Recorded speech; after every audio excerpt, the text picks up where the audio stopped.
Kia ora koutou, Marky here with a follow-up to the video that we did a few weeks ago, I think now, on the songs by an excellent musician called Nathan Hardwick that are about retroactive jealousy. So we did one. He's got two on the album that relate to retroactive jealousy, so we're coming back to do the other one.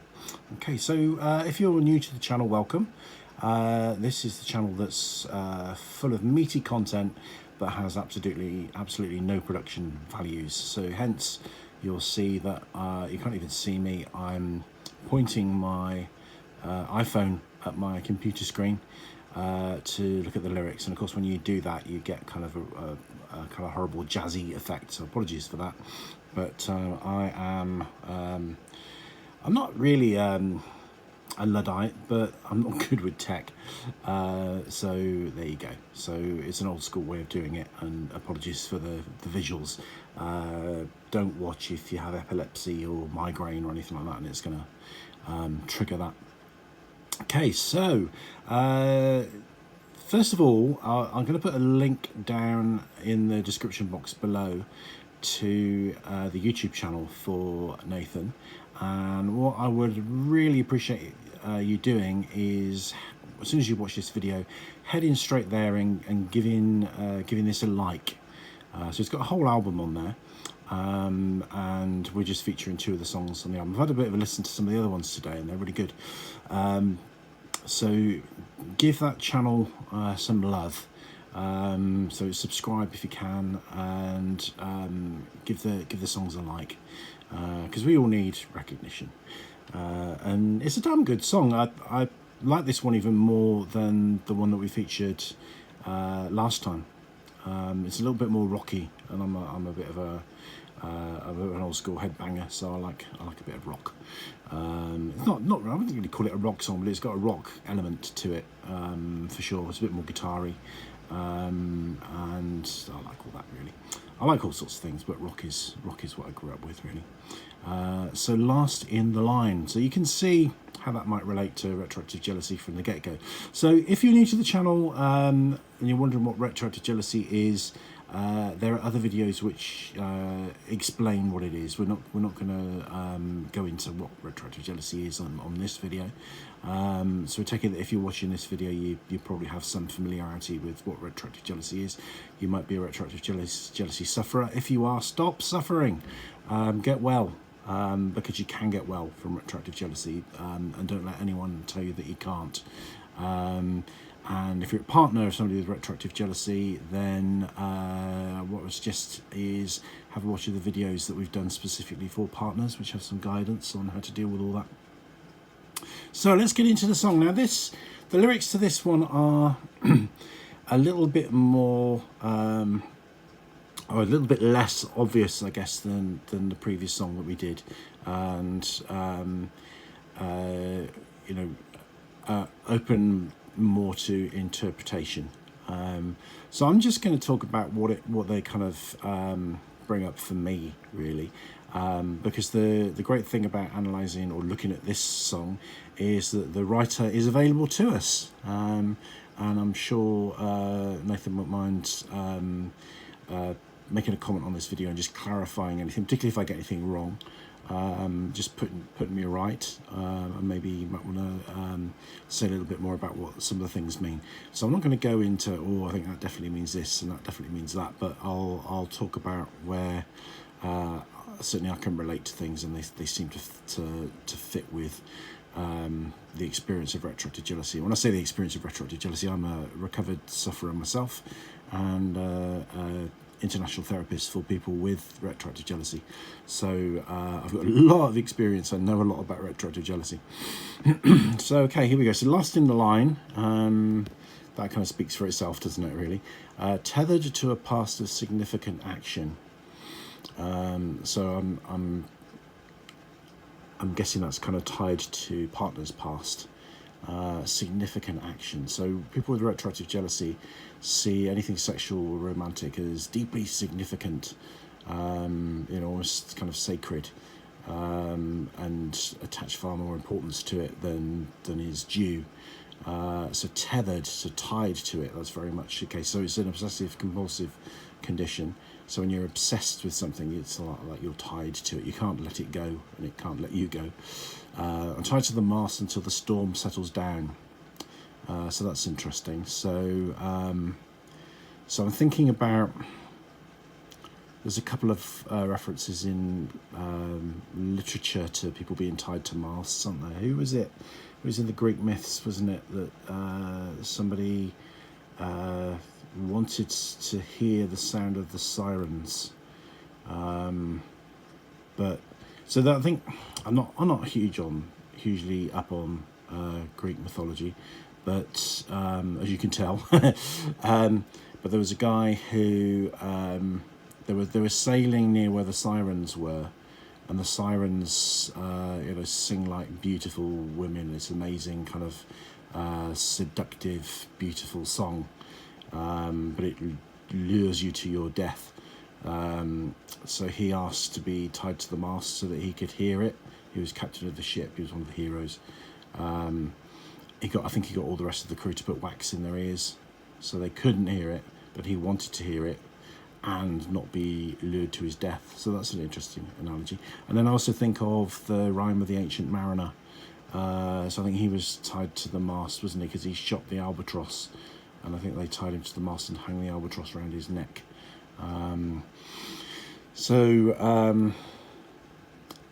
Yeah, both those images are really interesting.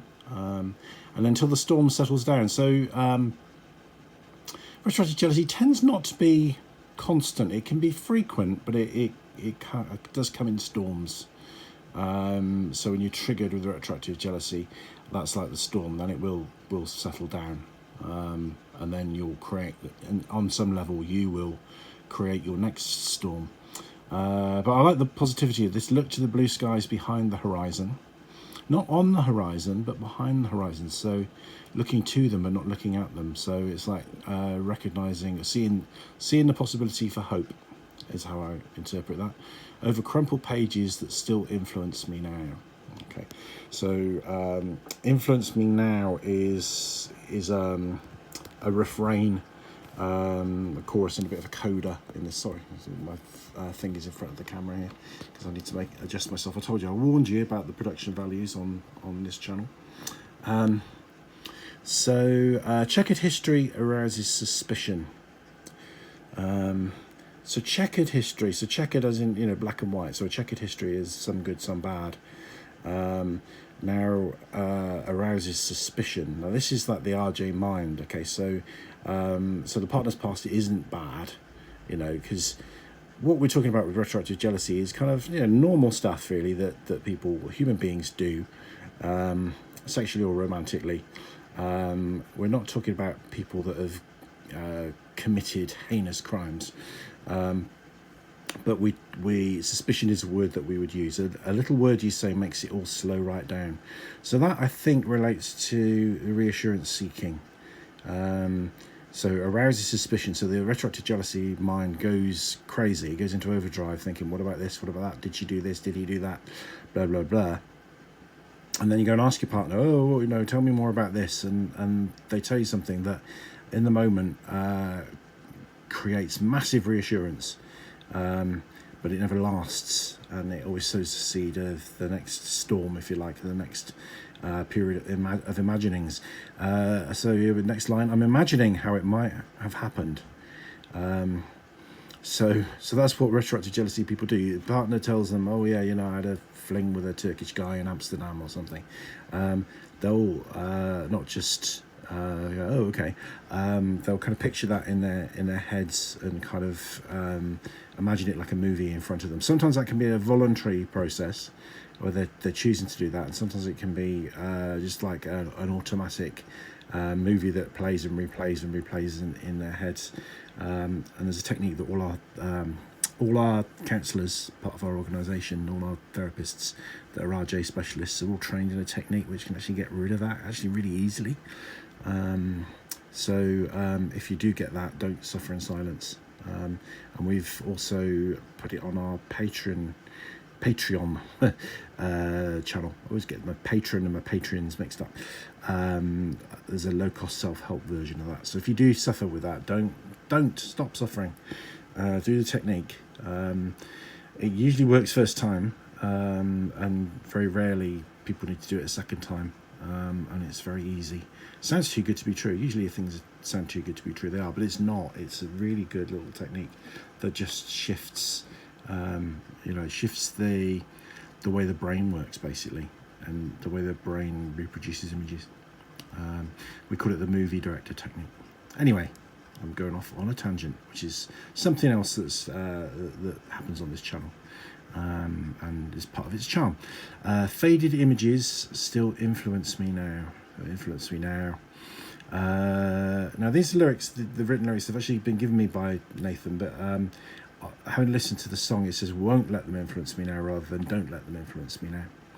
But I can't think of myself as the last in the line. I keep wondering how you were spending your time. Yeah, RJ, classic. Before I came along and stepped into your life, severing the ties to false indiscretions. So I think that's him saying letting go of tie, like being tied to the mast, being obsessed. So an indiscretion would be, that's a word that's used for some kind of romantic or sexual liaison that is inappropriate in some way, like infidelity or something like that. So it's called on false indiscretions, because the retroactive jealousy mind sees everything as nefarious, or it can do. But it's not. So that's my interpretation of that. I could be completely wrong on that. You need no alibi for all that you've done. Yeah, because it's like the RJ mind makes it like criminal behaviour, but actually it's not. It's and this is one of the bad things about RJ for partners, is the RJ people will often talk to their partners like they're criminals, and demand that they show remorse and regret and things like that. And why should they? Sorry about all this. I was getting uncomfortable, so I was having to move around a little bit. Under blue skies, so we got the blue skies that were beyond the horizon. Now we're getting closer. We'll reach calmer waters. So blue skies are here, waters are calming. Pale reflections will never influence me now. Chorus again. She looked like a magazine cover to me.